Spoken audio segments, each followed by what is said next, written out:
I want to start by joining the Prime Minister in paying tribute to our troops in Afghanistan, who continue to show such huge courage and bravery. And I think it is particularly important at this time of year to remember them and indeed their families, many of whom will be separated from them. Their families too are in all of our thoughts. I also want to welcome the government's expected announcement today on reducing the number of troops in Afghanistan during 2013, and we await the Defence Secretary's statement. Can the Prime Minister tell the House how many British troops and civilian staff will be left in Afghanistan after the 2014 deadline? And can he confirm whether they'll be there under Afghan-led command?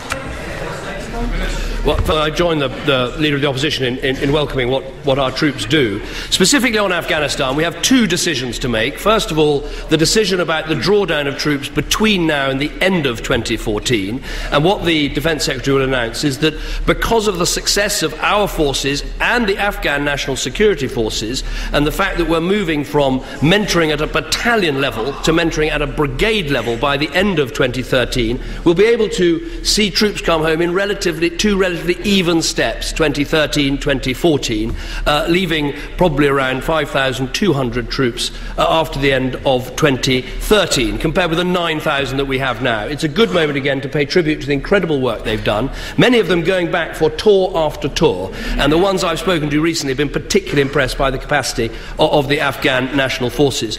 In terms of post-2014, we haven't made final decisions yet. We've said very clearly, no one in a combat role, nothing like the number of troops there are now. We've promised the Afghans that we will provide this officer training academy that they've specifically asked for, and we're prepared to look at other issues above and beyond that, but that is the starting baseline. Miliband.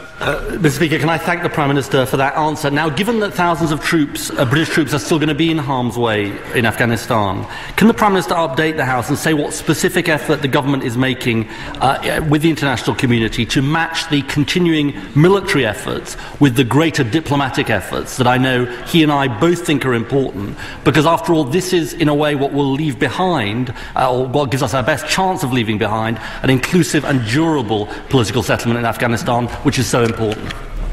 I think the Honourable Gentleman is entirely right that as well as a military track, there has always been a political and diplomatic track. Let me just be clear, after 2014, of course, after December 2014, there will still be some troops who will be involved in returning equipment and dealing with logistics. And exact announcements will be made about that at a later stage. In terms of the work that we will go on doing, because we will not be leaving Afghanistan in terms of our support and our help for the Afghans, we'll be contributing £70 million a year to help pay for the Afghan National Security Forces. We will have an aid programme in excess of £170 million a year for Afghanistan. In terms of the diplomatic track, the thing we are most focused on is bringing Afghanistan and Pakistan together, and I've personally hosted 2 meetings between the two presidents. I hope to host further meetings, including early in the new year, and I spoke to President Karzai this morning to encourage him to keep working on this vital relationship so that Pakistan and Afghanistan can both see they have a shared interest in a stable future. Mr. Speaker, I'm grateful to the Prime Minister for that answer. I want to turn to another issue, and I want to recognise the work of thousands of volunteers who are helping out in our nation's food banks and the millions of people who are donating food to them. Mr. Speaker, is the Prime Minister as concerned as I am that there has been a 6-fold increase in the last 3 years in the number of people relying on food banks? Well, first of all, let me echo what he said about volunteers and people who work hard in our communities, part of what I call the big society, to help those in need. I think that is important. I do share... It is a good time of year to thank our volunteers and what they do, but I do share his concern about people who are struggling to pay the bills, who are struggling to deal with their budgets. Of course, the most important thing is to get on top of inflation, and inflation is coming down. The most important thing is to get more people into work and out of poverty, and we see 600,000 more private sector jobs this year, and we're helping those families by freezing the council tax and by making sure that we help families with the cost of living.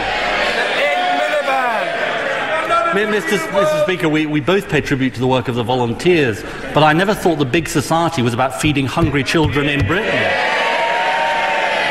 And the problem is that it's working people who are turning to food banks.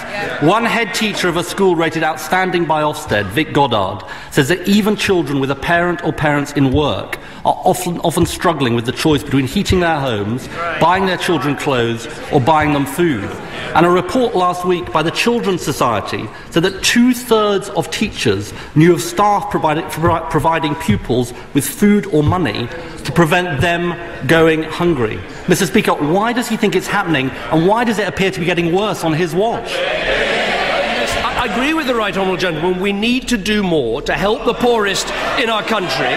That is why we've lifted the personal tax allowance and we've taken 2 million of the lowest paid people out of tax altogether. If you take someone who is on minimum wage, who works full time, because of the tax changes we've made, their income tax bill has been cut in half. I would also make this point. Because of the decisions we made in this government to increase the child tax credit by £390 ahead of inflation, we actually have helped those families with their bills, and we'll continue to do more in the future. Mr. Speaker, I'm afraid that answer will have seemed very out of touch with families up and down this country. And the problem is, what the Chancellor didn't tell us in the autumn statement was his tax on strivers will be hitting working families who rely on tax credits up and down the country. And the reality is that in the third year of his government, more children are going hungry and more families are relying on food banks. And isn't it the clearest indictment of his government's values that while lower and middle income families are being hit, at the same time he's giving an average of £107,000 tax cut to people earning over £1 million a year? What is out of touch is denying the fact we had a deficit left by his government that we've had to deal with. That is what we've had to do. But we've been able to do it at the same time as cutting taxes for the poorest in our country, increasing child tax credits, and actually freezing the council tax to help those families. Now, when it comes to the top rate of tax, let me tell him, the richest in our country will pay more in tax under every year of this government than any year of his government. Those are the facts. He may not like them, but he can't deny them. Speaker, the problem is nobody believes him anymore. And we know who this Prime Minister stands up for, because where was he last weekend? Back to his old ways, partying with Rebecca Brooks. No doubt both looking forward to the Boxing Day hunt, Mr. Speaker. But before he was elected, the Prime Minister said, unless you can represent everyone in our country, you cannot be a one-nation party. That was then. This is now. Everyone now knows he cannot be a one-nation Prime Minister. Well, Mr. Speaker, it wouldn't be Christmas without the repeats, and that's all we ever get. That is all we ever get from the honourable gentleman. I'll tell him what we've done this year. We said we would take action on jobs. We have 600,000 more private sector jobs.